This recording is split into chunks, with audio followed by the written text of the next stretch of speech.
Hello, I'm Stuart Bloor, and for those of you that follow my angling journal on a regular basis, you may be aware that I've got a new car. Recently got hold of this, and looking around the showroom, around the garage forecourt, and the salesman came to me. First thing he said was, as long as you can get your rods in the back, you'll be okay. Hence, I've got my rods in the back, I'm okay. Just loaded the car now. Next stop, Lower Severn, barbel fishing. See you there. I'm on the river, I've set up, that's the Severn behind me there. As you can see from the screen, it's a beautiful day, very sunny, but also quite windy as well. So hopefully, as the evening wears on and the wind drops, I'll have a nice, good evening ahead of me, and a night of course, because I am here for the night. I'll show you now my swim. Well, more importantly, where I've set up. I'm right next to the water's edge. I'll show you that now. That's my bed chair there. Of course, a sleeping bag on top. I don't actually get inside it. Well, if I do, I just wrap it around me like a quilt, really. It's not like you got your pajamas on or anything. It's just there to keep you a little bit warm during the night. And there you can see my two rods coming from actually underneath the bed chair. So while I'm there and I might doze off, within a second I can get hold of the rod. That's very important. See my unhooking map there, and then just swing around a little bit more, you can see the landing net. I will write in the article a little bit more about the swim that I've chosen, and I must say, you know, on the video, that one of the important factors in choosing a swim, if you are going to fish all night on your own, as I do, is safety. And so it might not necessarily be the one that you would choose perhaps in the daytime or given other circumstances, but safety is very important. And where I've actually chosen to fish, it's a nice safe bank, and for a few feet ahead of me it's just inches of water. So in the unlikely event that I did end up in the water, it's just inches. So that's very important, but I will write about that in a little bit more detail in the article, and share my general thoughts on night fishing for barbel. And as you can see, I've got a bed chair there, a sleeping bag, and that's bound to get some people going. But I'll share very objectively my thoughts on night fishing for barbel. Well, that was funny. I just had a telephone call from Steve Collett. Just, how are you doing? I said, I'm actually out fishing at the moment. He said, so am I. Anyway, as we talked, it turns out that he's in the next peg. He'd arrived at the place where I am now and had gone past me. I'm so well concealed down there at the bottom of the bank that he didn't see me, and actually in the next peg. So fancy that. We were talking to one another on the phone, and we were actually in the next peg. But I decided to take advantage of that. Got my camcorder, Steve in the next peg, pulled the rods in and went round. And so he's my guest for this week, and I asked him, Steve, can you remember your first barbel, and would you like to tell us about the experience of catching your first fish? My first barbel, Stu, I can remember I lived in Whit Marines, which was probably about 17 miles away from Bridgnorth, and I had a rally burner, and I strapped, I can't remember the make of the rod, I strapped a rod, it was orange the rod was, I strapped that, grabbed a lead and a tin of luncheon meat and went down to Bridgnorth. And I can always remember it was quat, and we walked across the field, and when you were kids you took your rods out and left them, didn't you? And I can remember coming back to my rods after talking to my mate, playing about, throwing stuff at each other as you do when you're kids. And I can remember coming back and seeing my rod hooped over, absolutely banging over, and at the time I got like a crook rod rest and a V rod rest, and it was held on the crook. And this thing was bunging over, and I grabbed into it and played this fish. And of course, kids again didn't have a landing net, so my mate jumped in, he grabbed it, pulled it up, and it was a barbel, probably about £3. But by the time school come around on Monday, it was £20. It was absolutely massive. It just still to this day, I can always remember picking it up and thinking, it's absolutely massive. And I never had a, I so wish we had cameras as kids and this digital age now. because I would have had a picture of that in a keepsake forever. But I can always remember the day, and that's what got me up on barbel fishing. And I'm still like a kid at Christmas today. I love it every time I hook one. It's absolutely superb. £2 to £10. I absolutely love it, mate. Thanks, Steve. That was great. I don't think I can actually remember my first barbel. I can remember my first fish, but not my first barbel.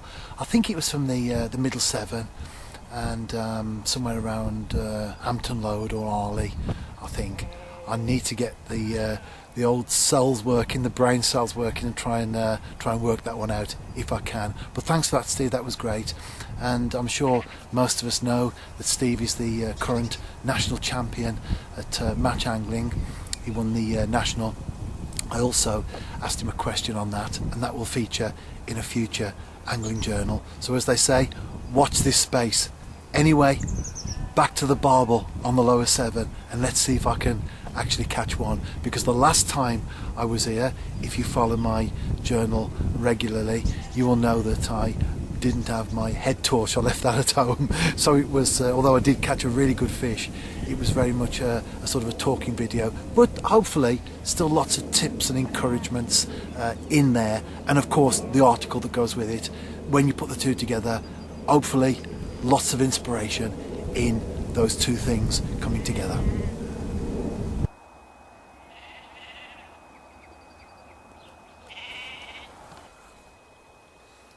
I've got a fish on, but it's not a barbel, it's a chub. There it is, just a small one, ready to go back now. I'll tell you what's really funny about that fish. I've already mentioned that Steve Collett is fishing in the next peg. Well, I know what bait he's using because he's shown me that already, and it's a very distinctive smell. I won't give his secrets away, but that chub, the moment I got close to it, I could smell his bait in that chub. So he's been feeding it for me, and I've caught it. Sounds good to me. It's gone 1 AM, and I've just lost my second barbel of the session. The first one took me into a snag. Even if you think you know the swim, or even if you pull a little lead through it on arrival to find out where any snags are, this is the lower Severn, and it's amazing what's out there.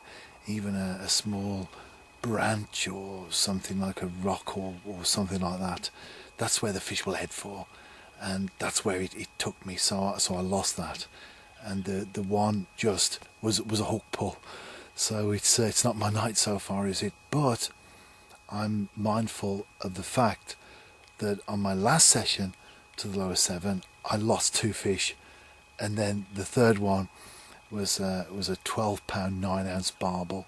So disappointed, of course, with the 2 lost fish, but always hopeful and always mindful that the next one I could actually land, and it could be a really good fish. That's what keeps you coming back to a river like the lower Severn.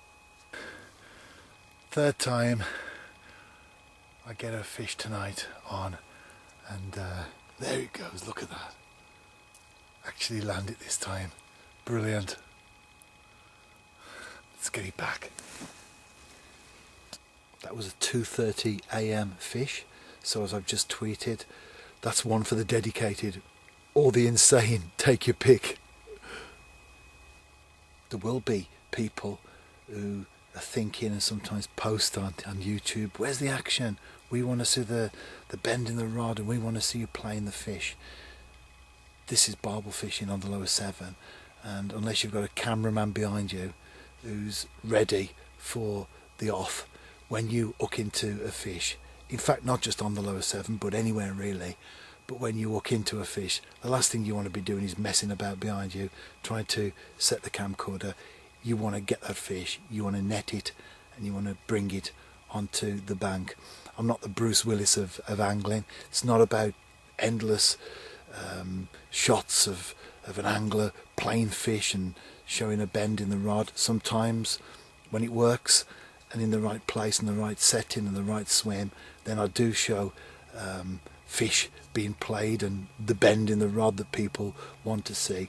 But above all, my angling journal is not just about entertainment, it's actually about inspiration. And so by watching the videos, by reading the articles, you put the two together, then hopefully through that there is some inspiration that people will watch and read and then improve their own angling, because I know from the correspondence I get, which is on a daily basis, that there are people who are youngsters and folks starting out in angling who do appreciate the the tips that they can pick up through my angling journal. So watch the videos, read the articles, and hopefully be inspired. The session comes to an end. I had a few chub, just the one barbel, no more, but perhaps what people who fish the lower Severn regularly will want to know is, how did you avoid the bream? I didn't get a single bream during the night. But as I say, the session comes to an end, and so does the video as well.